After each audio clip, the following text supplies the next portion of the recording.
Bwana, kimeumana tena huku. Tumepokea tena taarifa nyingine kubwa ya hapa Kenya. Bwana, kiongozi wa upinzani ambaye alikuwa ni mgombea urais Raila Odinga ameenda mahakamani leo kufungua mashtaka yake dhidi ya kile kilichotokea katika uchaguzi mkuu wa 2022, uchaguzi uliomalizika siku za hivi karibuni na kumtangaza mpinzani wake Ruto kuwa ndiye mshindi wa kiti cha rais. Bwana, kumekuwa na patashika, mitaa imefungwa, watu kama wanavyoona msururu, lakini baadaye Raila Odinga aliongea maneno mazito sana ya kufafanua ni kitu gani hasa kimempeleka yeye pamoja na wenzake wa Azimio mahakamani kwenda kupinga matokeo hayo, huku akisema kuna ufisadi mkubwa, kuna rushwa kubwa na utafunaji mkubwa wa mali ya umma ya Wakenya ambayo yanafanywa na tabaka tawala, na wanaendeleza hayo ili waendelee kunyonya Wakenya.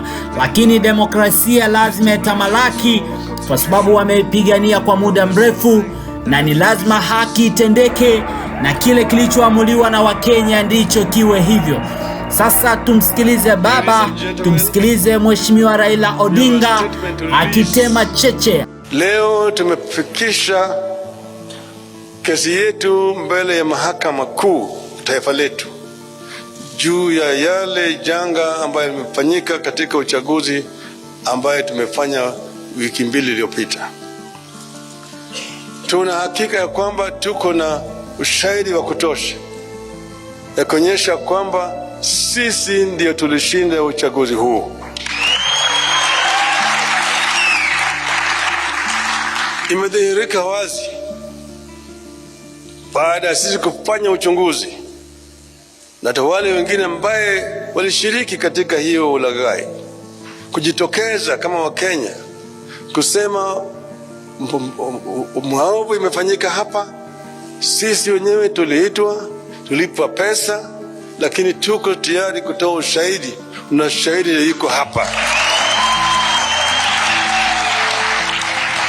Yale ambayo imedhihirika siku hizi chache ambayo imepita ni kitu ambaye inaweza kuandikwa katika historia ya siku zijazo. Hatukuwa hata na uchaguzi ambayo mtu anaweza kufurahia. Wale walanguzi, wawezi walikuwa wamo ndani ya kule ukumbi kule Bomas of Kenya. Hapo walikuwa wanabadilisha matokeo kutoka eneo moja na eneo lingine hapo na wanaingiza huko. Ukiona yale maovu walifanya siku hizo unaweza kushangaa. Na vile wakuu wa tume ya uchaguzi ukaongoza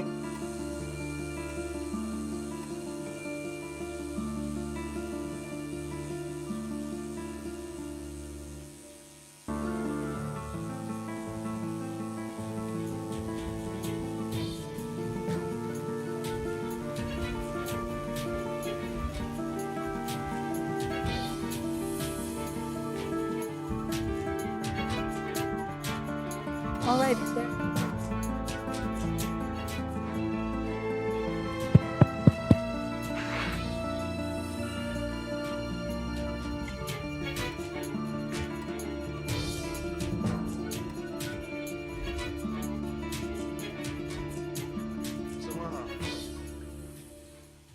Tumesema ushahidi tuko nazo ya kutosha kuonyesha yale maovu yalifanyika. Na tumesema vile hata wakuu wafanyikazi wa tume ya uchaguzi wakaongozwa na yule mwenyekiti wao walifanya maovu mengi zaidi. Ukiona mwenyekiti mwenyewe akitofautiana na wanachama wake na kutangaza hata kama ma constituencies 31 kutoka yao yalikuwa hajawekwa pale, ni aibu kubwa kwa demokrasia ya Kenya. Lakini tunatoa shukrani kwa Wakenya kwa kusimama imara na vile kuonyesha utulivu wakati huu. Tunasema Wakenya wangoje wawe na subira. Maana yake tunasema subira huvuta heri. Tuna hakika ya kwamba mwishowe ukweli itajulikana, na hiyo kweli itapata sisi huru. Kwa hivyo sisi nasema asanteni sana Wakenya wote pale kila mahali mko, hata marafiki wetu kutoka ng'ambo ambayo wako hapa. Tungependa kuwasihi wawe na subira, wasijiingize katika mambo ya siasa ya kindani ya Kenya. Wache Wakenya wasuluhishe mambo yao kama Wakenya, na sisi tunaweza kusuluhisha mambo yetu. Asanteni sana. Mungu awabariki. Mungu ibariki Kenya.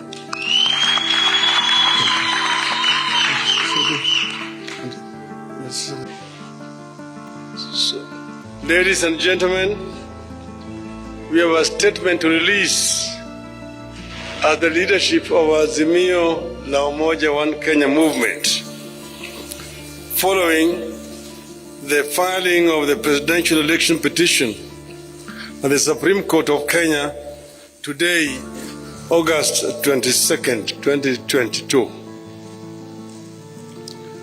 A short while ago, we successfully filed our presidential election petition at the Supreme Court of Kenya.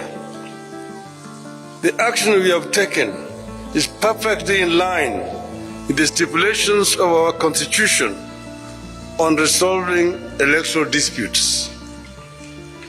It affirms our deep belief in constitutionalism, the rule of law, and a peaceful resolution of disputes, including high-stakes ones like the presidential election. We have been shocked that as we prepare to go to court, others tried to stop us. Kenyans and all those who followed our campaign will recall that fighting and ending corruption in Kenya was a core agenda throughout our campaign as Azimio la Umoja One Kenya coalition party.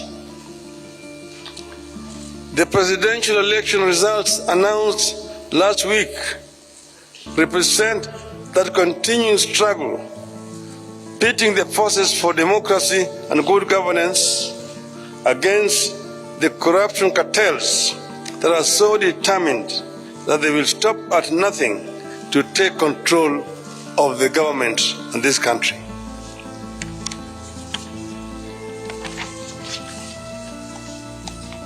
This is a do-or-die battle for the corruption cartels who have everything to lose should the forces of democracy take over. The corruption cartels are prepared to compromise electoral systems, bribe electoral officials, make security systems look other way, or even kill in order to find their way to power and their ill-gotten wealth and continue stealing from the public. We believe this is what happened in this election. For the sake of Kenya's future, the corruption network must not only be stopped, it must also be crushed.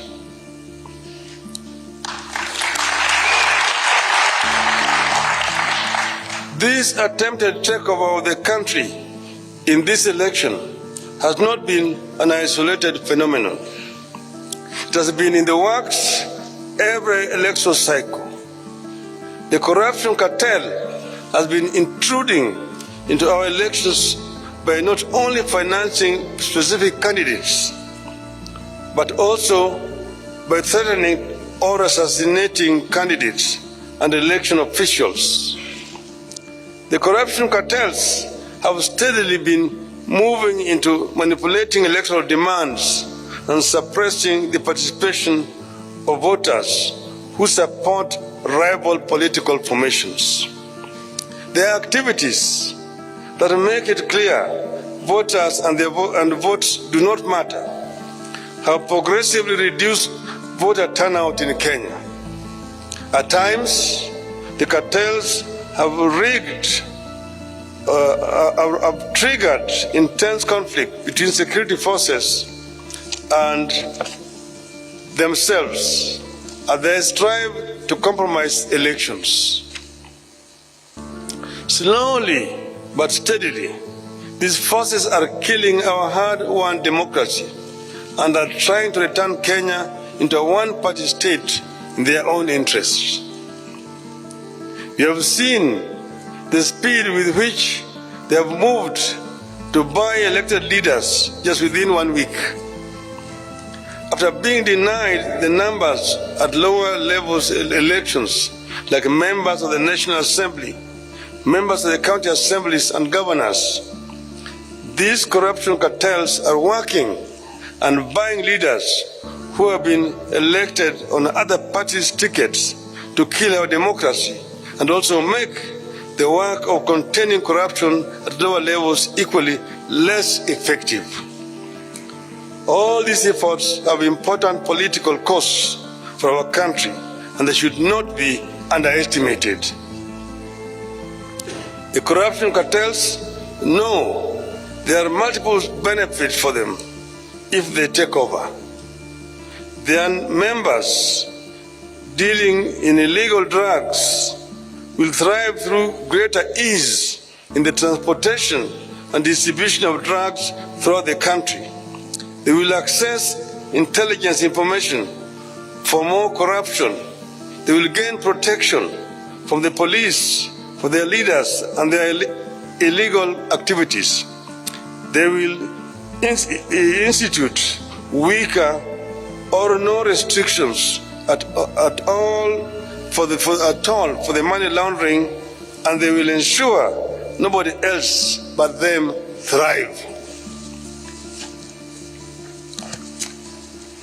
This potential array of favors for the cartels makes the capturing of government a profitable do-or-die venture for them. But it marks the beginning of the end of Kenya as we know it today. No nation, once captured by cartels, whether they be corruption cartels, drug cartels, gun-running cartels, or terror cartels, ever thrived or realized its full potential. The 2022 presidential election represents the most daring move by that cartel to overturn the wishes of the electorate. We refuse to allow Kenya to go that direction. It must not happen, and it will not happen.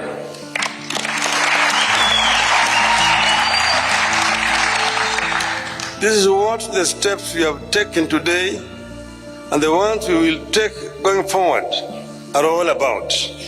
To stop the corruption cartels from getting to the heart of our nation and government, the presidency, and to stop the corruption cartels from jeopardizing electoral health and democracy in our country. Otherwise, we'll have no country. Our supporters deserve the support of all our citizens and all the citizens and leaders of the world who believe in democracy, constitutionalism, and the rule of law. This is the time to walk the talk.